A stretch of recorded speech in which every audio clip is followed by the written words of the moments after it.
Hello and welcome to this week's Just the Tip. My name is Corey with Me and Potatoes Organizing, and we are getting into the spring and hopefully summer soon season here in Minnesota, which means we're going to talk about garages a lot. So now's the time to kind of get that spring cleaning itch and get out in the garage and get stuff done.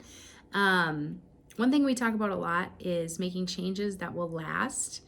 So you're not constantly having to reorganize or redo every area.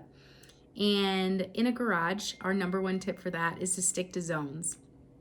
So once you've got everything, pulled out, you've gone through everything, you know what you have, you maybe are swapping out different seasons, different sports, stuff like that, then it's time to create zones. So every category needs a zone.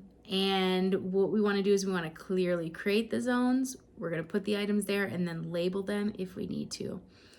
This helps everybody in the household to be able to put their items away, find what they need when they need it, and it makes it so much easier to keep that area organized for a long time. So maybe you don't have to do it again so soon. But if you're struggling, you need help, of course, always reach out to us here. We love organizing garages, and the season has just begun. So reach out. Otherwise, I will see you next week for another Just the Tip.